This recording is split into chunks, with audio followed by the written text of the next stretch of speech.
Hello, friends. It's me, Dr. Janet Roark. I'm a veterinarian in Central Texas, for those of you that don't know me.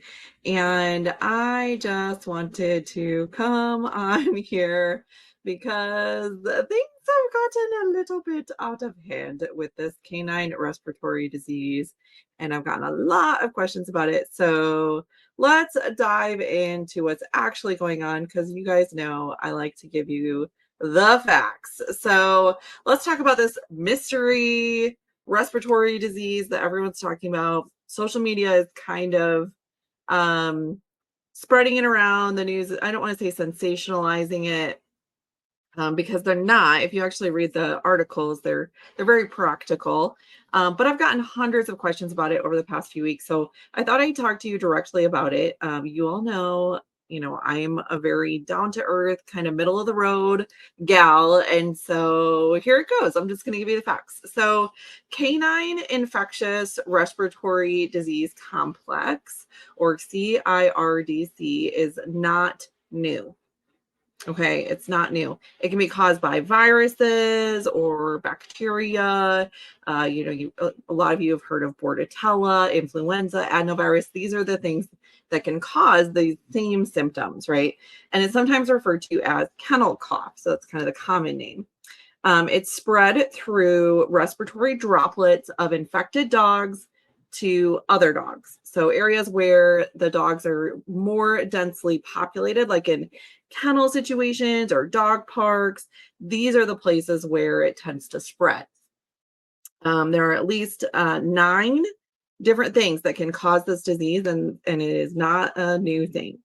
What is new is that going back to last summer, so the summer of 2022, there has kind of been an atypical form of this respiratory disease.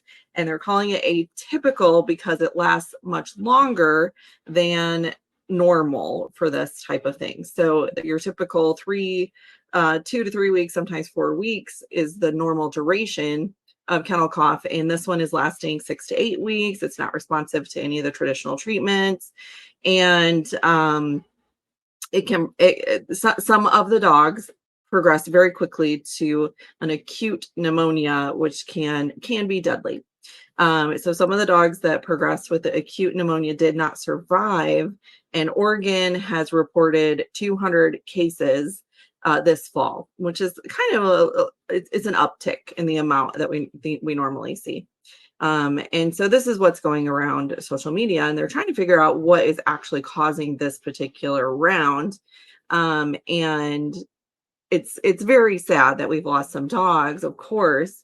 But keep in mind that number is very, very low. And the dogs that progressed to having pneumonia actually all had underlying illness, meaning they were already sick, and getting this respiratory disease just complicated things for them.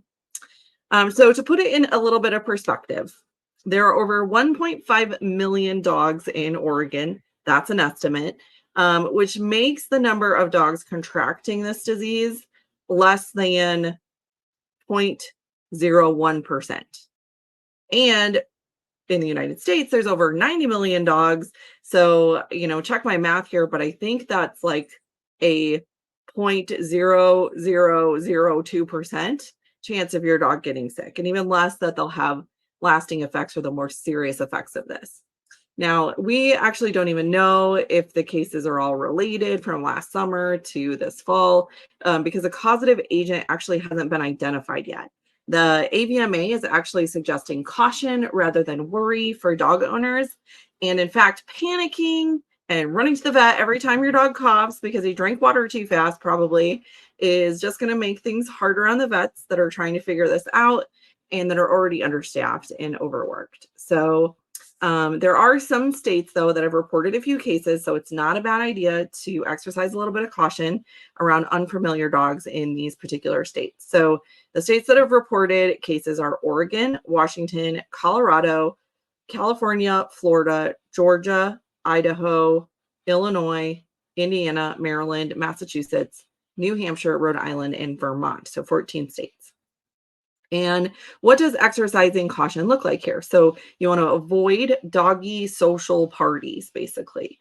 Doggy daycare, boarding, dog parks, pet stores, grooming salons, and even high volume vet clinics.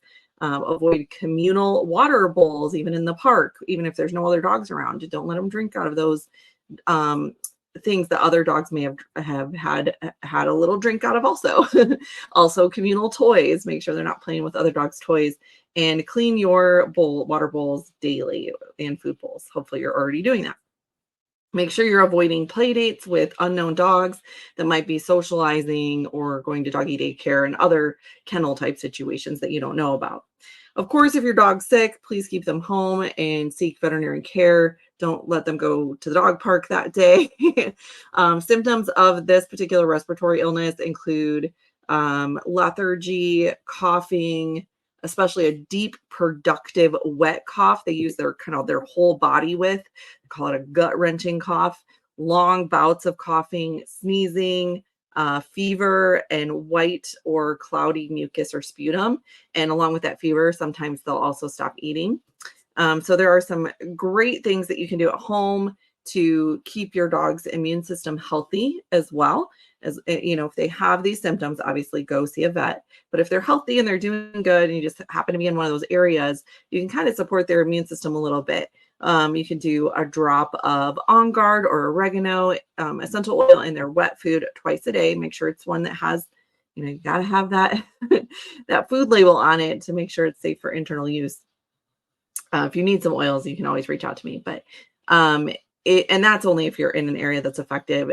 You can diffuse On Guard and breathe together to support the respiratory system and keep the air clean and fresh. And you can diffuse Air X, which is an amazing respiratory support blend. And you can use Stronger, the kids' roller bottle, on their ears for a little extra support. Feeding a whole food, healthy diet with great supplementation, including a multivitamin, omega-3s, digestive enzymes, and microbiome support in the form of probiotics is extremely helpful. All dogs should be getting that anyways. Turmeric can help support the immune system, and a couple of extras like immune supporting mushrooms. Standard Process has a supplement called Canine Immune Support that's excellent. Pet Wellbeing has one called Immune Gold that might be helpful. And there's a lot of different respiratory supporting homeopathics and other natural modalities as well. All this to say, you have the tools that you need. Don't worry, use common sense, keep an eye on your dog's health, and let's not overreact because that's absolutely not necessary. And remember, just keeping your stress level down will help your dog to keep his or her stress level down. And that's very, very important as far as keeping them healthy and happy for as long as possible. So I hope this helps. And if it does, please feel free to share this video, especially if you have people asking you questions about this. All right, you guys, have an amazing day, and I'll see you next week. Bye.